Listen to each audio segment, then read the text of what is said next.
C'était autrefois un centre culturel connu sous le nom de Wuhan Living Room. La ville en fait un hôpital temporaire capable de recevoir 2000 patients présentant des symptômes mineurs de coronavirus.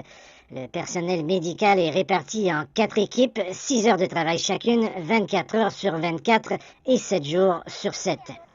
Nous avons quitté l'hôtel à 6h40. Nous sommes arrivés ici à 7h30 pour mettre nos combinaisons. Notre quart commence à 8h et se termine à 14h. Là, il est 2 heures passées parce que nous devons d'abord attendre que les autres enlèvent leurs combinaisons. Les experts de santé disent qu'il n'y a pas de risque d'infection croisée entre les patients, mais pour le personnel médical qui s'occupe d'au moins 600 patients dans ces zones, doit prendre les précautions appropriées. Mes collègues prennent soin les uns des autres. Ils vérifient si l'équipement est toujours intact. Après avoir été en contact avec les patients, nous nous lavons les mains. Prendre soin de centaines de patients dans ces combinaisons de protection étouffantes n'est pas aisé.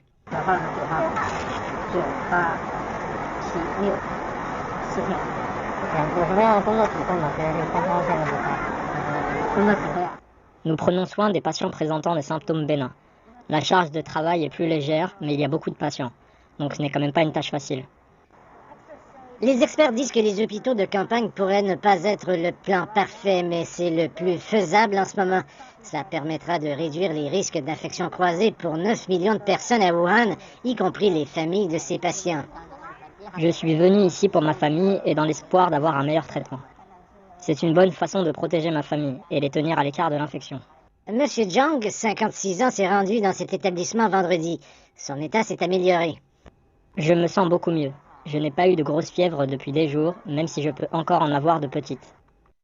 En sortant, j'ai entendu la conversation d'une patiente avec sa famille.